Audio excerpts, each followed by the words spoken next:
The show begins with a tragedy. Carl Mork survives a police raid gone wrong. A young officer is killed, and Carl's partner, Hardy, is left paralyzed. Struggling with guilt and trauma, Carl is pushed out of active duty and assigned to Department Q, a forgotten cold case unit buried in the basement. There, he meets Akram Salim, a Syrian refugee with a calm, focused demeanor and a mysterious past. Their first case is the disappearance of prosecutor Merritt Lingard, who vanished 4 years earlier during a ferry ride to the Isle of Moher. Carl is gruff and hard to work with, but Akram's quiet presence begins to balance him out.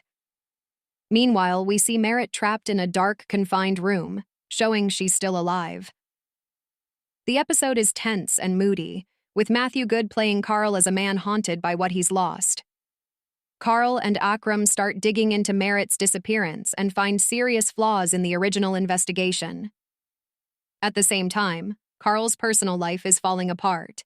He can't connect with his rebellious teenage son and often clashes with his therapist, Dr. Rachel Irving.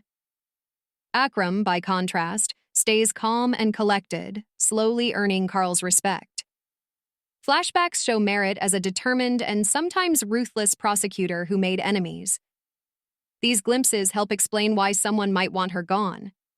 This episode slows down to focus on the characters, giving us insight into their struggles, even though the story moves more slowly as a result.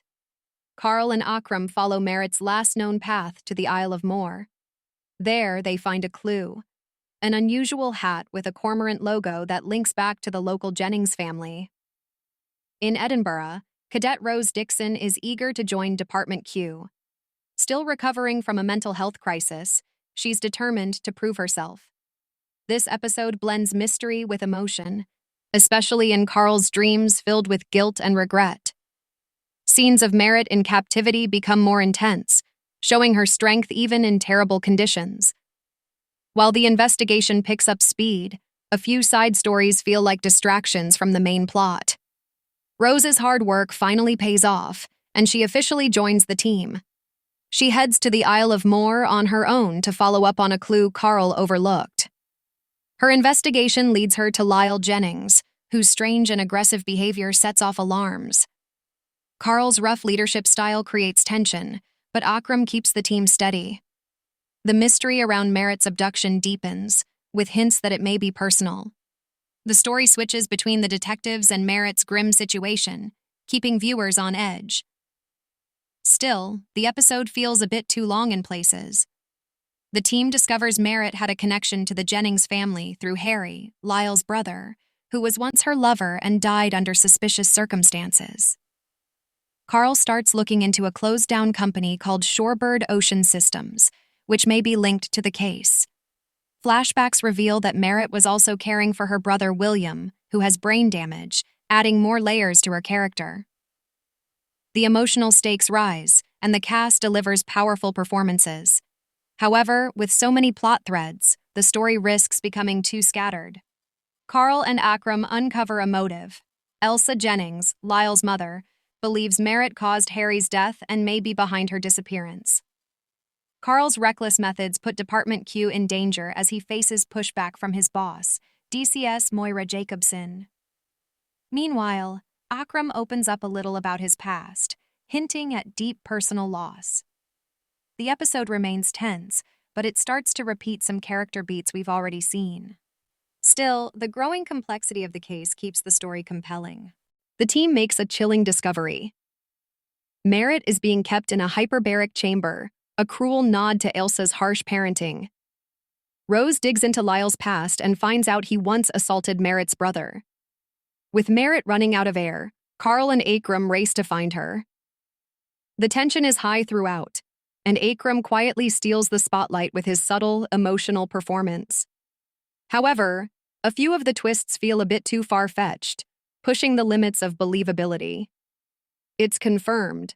Elsa and Lyle are holding Merritt, convinced she was responsible for Harry's death. When a local detective Cunningham turns up dead, the danger becomes more real. Carl and Akram track the case to an old SOS warehouse, while Rose and Hardy dig into the toxic history of the hyperbaric chamber. Merritt's scenes are heartbreaking and powerful, showing her strength even at her lowest. The episode keeps the pace quick, but some moments feel rushed as everything starts to unravel. The final episode delivers a dramatic rescue as Carl and Akram break into the warehouse and find Merritt barely alive. Lyle suffers a mental breakdown, exposing how deeply Ailsa manipulated him. Her arrest ties up many of the case's threads. Merritt is saved, but the emotional scars remain, especially for her and Carl, who both carry heavy burdens. Rose gains confidence, and Akram proves to be the quiet hero. While most questions are answered, some pieces of Akram's past are left open, hinting at more to come. The final scenes are emotional, with Carl beginning to find a small sense of peace. Review strengths Dept. Q stands out thanks to its strong characters and dark, moody atmosphere. Matthew Good gives a standout performance as Karl Mork, a brilliant but damaged detective. Alexei Manvilov brings calm strength as Akram, while Leah Barnes-Rose adds heart and drive to the team. Chloe Peary is excellent as Merritt, showing both toughness and vulnerability. The foggy streets and gray skies of Edinburgh add to the series' brooding tone. Writer and director Scott Frank blends emotional stories with gripping investigations, using a split narrative, part with the detectives, part with Merritt, to keep the tension high. Weaknesses. At 9 episodes, the series feels a little stretched. Some subplots and repeated emotional beats, like Carl's guilt or Rose's doubts, slow the story down, especially in the middle episodes. The show draws comparisons to Slow Horses, another crime drama about outcasts, but it lacks the sharp humor and tight pacing.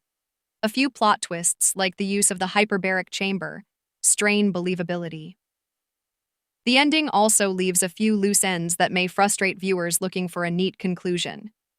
The show's bleak tone can also feel overwhelming at times, with little lightness to break the gloom. Overall, verdict Dept. Q is a gripping, character-focused crime thriller with more strengths than flaws. While it's not perfect, the complex leads and dark mystery make it worth watching for fans of Nordic noir and British detective dramas. Cutting a couple of episodes could have made the show tighter, but it remains emotionally rich and full of strong performances. With Season 2 likely, there's a good chance this series could grow even stronger next time around.